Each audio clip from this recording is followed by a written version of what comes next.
বর্তমানে আমি দেখতে পাচ্ছি সোশ্যাল মিডিয়ায় চারিদিকে বিয়ের ব্লগ চলছে। তো তোমরা আজকে আমার পুজোর ব্লগ দেখো। আর এই পুজো হয়েছে অনেক আগেই, বাট আমি এডিট করিনি। আর বর্তমানে এখন আমি এডিট করতে বসেছি। তো যাই হোক, ভয়েস দিতে আমার এত অলস লাগে, তো তাই জন্য আমার লেট হয়ে গেছে। ভাবি যে আজকে দিব, কালকে দিব, আজকে দিব, কালকে দিব করতে করতে আমার হয়ই না। এক কথা বলতে গেলে আমি অনেক অলস হয়ে গেছি। আর আজকের ব্লগটা হচ্ছে ছট পুজোর। আমার দিদির বাড়িতে হয়, প্রত্যেকবারই আমি যাই সেখানে। আর আমরা এখন যাচ্ছি বিনপট্টিতে, যেখানে পুজো হচ্ছে। তো আমার দিদিরা প্রত্যেকবারই সেখানেই পুজো দিতে যায়।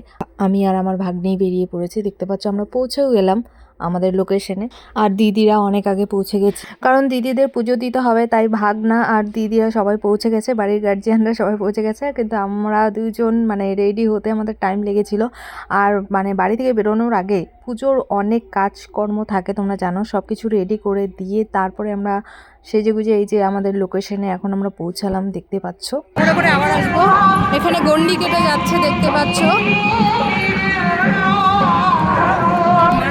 গন্ডি কেটে যায় না।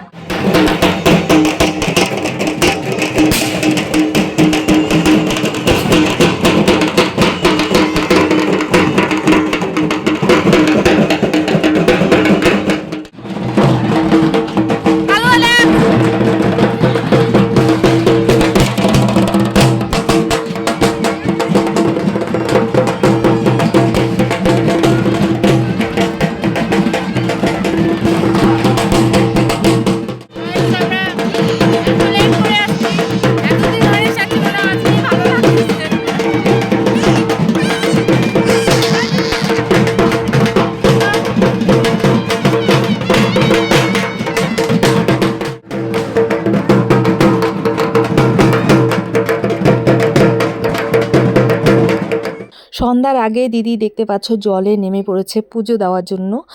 আর আমি একদম ওদের নিয়মকানুন কিচ্ছু জানি না, কিন্তু দিদির শাশুড়ি মা আমাকে সব কিছু শিখিয়ে দিচ্ছিলো যে কিভাবে কি করতে হবে না করতে হবে। এরপর আমি একে একে ওদের সব নিয়ম পালন করলাম, তারপর দিদিকেও সব কিছুতে হেল্প করলাম। আমার বেশ ভালো লাগলো। এবারে আমি কিছু করেছি ওদের ছট পুজোতে। এর আগে ছোটোবেলায় দেখতাম যে মাসির বাড়িতেই যেতাম, কিন্তু এবার 5-6 বছর থেকে আমি দিদির বাড়িতেই যাচ্ছি। তার আগে মাসির বাড়িতেই যেতাম। তো দিদির বাড়ির সামনে কোচবিহারে, তাই দিদির বাড়িতেই যাওয়া হয়। আর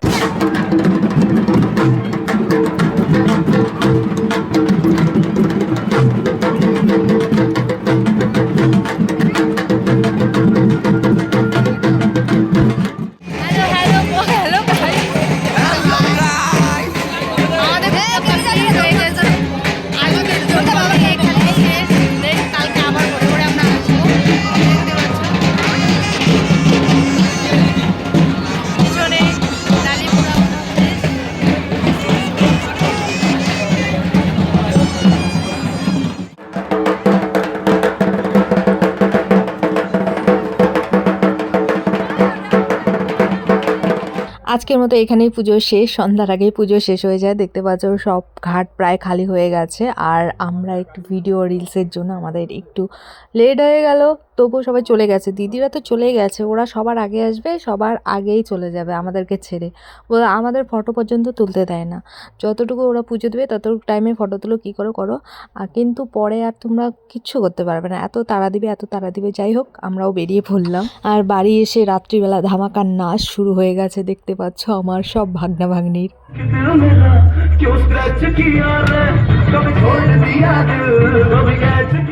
আর তোমরা এই যে দৃশ্যটা দেখতে পাচ্ছ, এটা ভোর 3:30টার দৃশ্য।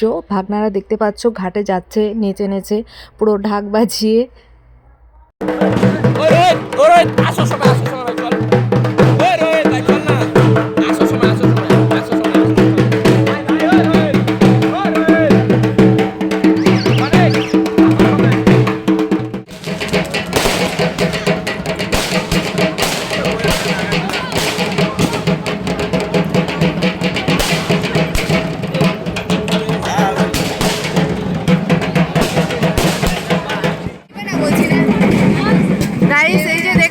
আমার ক্লিপ আমি গতকাল বিকালে আসছিলাম, ক্লিপটা এখানে রেখে চুলটা ছেড়ে আমি ফটো তুলেছি।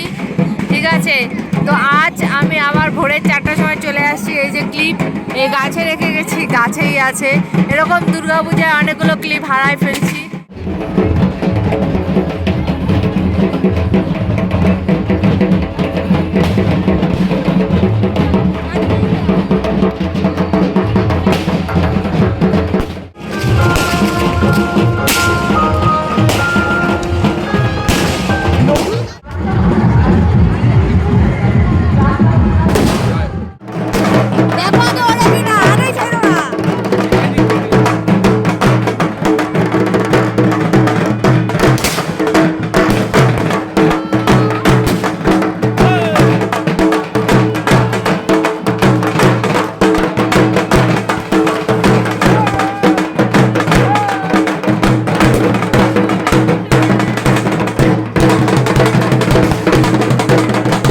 পরদিন ভোরবেলায় সূর্য ওঠার আগে আবার দিদি দেখতে পাচ্ছ জলে নেমেছে এবং সব কিছু নিয়ম পালন করে দিদি পুজো দিল সূর্য দেবতাকে।